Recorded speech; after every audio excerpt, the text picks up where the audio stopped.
Salut à tous les amis, merci de me retrouver, Alexis dit l'avocat. Alors comme vous l'a dit Marc Izouk, c'est avec moi que on va essayer de gagner un petit peu d'argent de manière régulière sur les paris hippiques.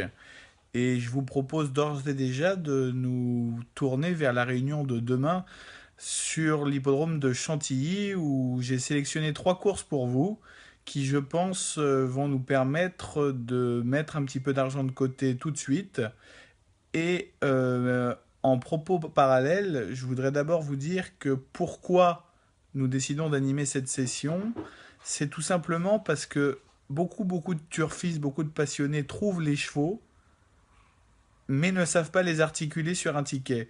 J'ai donc décidé de sélectionner ces trois courses-là. On va aller directement demain à Chantilly dans la première course, hein, où on va argumenter notre étude directement sur le numéro 4 Namar, une pouliche de 4 ans entraînée par Norbert Linders et montée par Jérôme Clodic. Alors pourquoi je vous ai sélectionné Namar dans cette première course? Tout d'abord parce que c'est une grosse valeur. Jusque-là, rien d'anormal, au contraire c'est censé vous rassurer. Mais pas forcément, car c'est une pouliche qui va se retrouver dans un premier temps de la course à l'arrière-garde. Or, elle détient, à mon avis, les meilleurs titres et sa chance demain est prépondérante. Elle vient de se classer cinquième d'un handicap très bien composé avec des chevaux de niveau quintet. Et à mon avis, demain, dans cette course-là, des chevaux tels que Roquero, le numéro 1, ou encore Dragontis, le numéro 7, devraient animer bon train l'épreuve. Ce qui fait que, à mi-ligne droite, nous devrions revoir tous ses concurrents, ce qui laisserait une chance prépondérante à Namar de pouvoir refaire toutes ces partants-là et de venir s'imposer. Je propose donc d'aiguiller le premier jeu de la journée sur Namar, je dirais trois quarts de notre masse placée, de notre budget, et un quart gagnant. On va maintenant aller se diriger vers la troisième course de la journée, le prix du poteau des vignettes. Voilà. Pourquoi j'ai choisi cette course-là? Je vais vous l'étayer simplement en deux aspects. Il y a 10 partants dans cette course. Il y a 5 chevaux sur 10 qui n'ont absolument aucune chance. Ça peut vous paraître bizarre, mais c'est le cas. Le 10 Ingray n'a aucune chance. Le 9 I Was Only Jonking, pensionnaire de Mauricio Garneri, a des performances en demi-teinte en Allemagne. Sa valeur anglaise proposée est de 30-31. Ça ne va pas suffire dans ce lot-là. On peut donc l'écarter.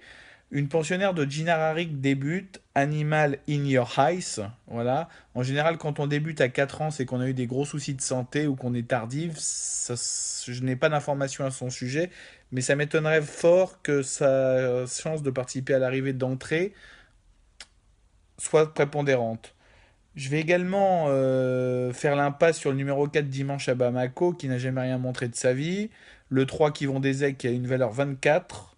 Voilà. Je vous ai donc déjà éliminé la moitié des chevaux. On va donc passer maintenant aux bases de la course, et il y en a trois. Pour moi, il y a trois chevaux qui se détachent dans cette épreuve nettement du reste du peloton.